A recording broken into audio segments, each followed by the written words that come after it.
नमस्कार। ESPN 9 news आप देख रही हैं। आपके साथ मैं हूं वक्श अग्रवाल।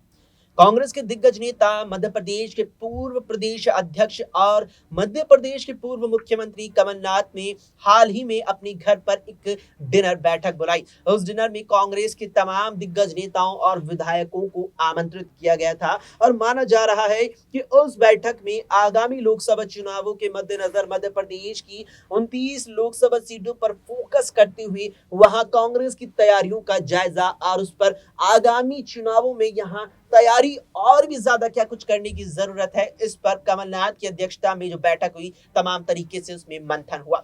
जो बैठक यहां पर कमलनाथ की अध्यक्षता में हुई उनके घर पर, उसमें माना जा रहा है कि तमाम तरीके से यहां सीट वितरण और साथ ही साथ किस सीट पर किस प्रत्याशी को उतारना है, इसके अलावा नए चेहरों पर कितना फोकस कांग्रेस इन चुनावों में करेगी, कितने पुराने अनुभवी चेहरों को 29 लोकसभा सीटों में से यहां उम्मीदवार बनाएगी, इन तमाम मुद्दों पर चर्चा हुई। इसके अंदर चर्चा यहां पर यह भी बताई जा रही है सूत्रों के हवाले से कि कमलनाथ चुनाव लड़ेंगे या नहीं, इस पर भी बहगन में। इसके अलावा चर्चा यहां इस पर भी हुई कि कमलनाथ इन लोकसभा चुनावों में मैदान में उतरेंगे या नहीं, इस पर भी गहन मंथन हुआ। बता दें कि कमलनाथ को मध्य प्रदेश के छिंदवाड़ा लोकसभा सीट से यहां बेहद मजबूत माना जाता है। कहा जाता है यहां पर कि मध्य प्रदेश की छिंदवाड़ा लोकसभा सीट पर कमल नहीं खिलता बल्कि कमलनाथ खिलते हैं। ऐसे में कमलनाथ को लेकर यहां ये बात कही जा रही है कि वे अगर एक बार फिर से यहां लोकसभा चुनाव लड़ते हैं और खासतौर पर छिंदवाड़ा लोकसभा सीट से, तो वे बीजेपी को चुनौती दे सकते हैं।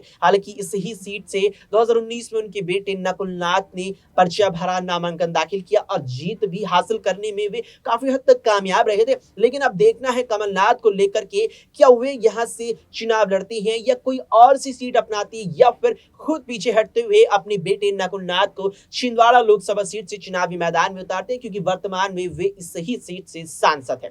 देखना है क्या कुछ फैसला कांग्रेस एमपी की इन 29 लोकसभा सीटों को लेती है और क्या कुछ फैसला कमलनाथ अपने और अपने बेटे नकुल नाथ के सियासी भविष्य को लेते नजर आते हैं। क्या कुछ आपको लगता है कमलनाथ के सियासी भविष्य और आगामी कदमों को लेकर के, इस पर अपनी राय हमें कमेंट बॉक्स में कमेंट करके जरूर बताएं। फिलहाल के लिए इस पेशकश में इतना ही। देश और दुनिया की तमाम खबरों के लिए आप देखते रहें एसपीएन 9 न्यूज।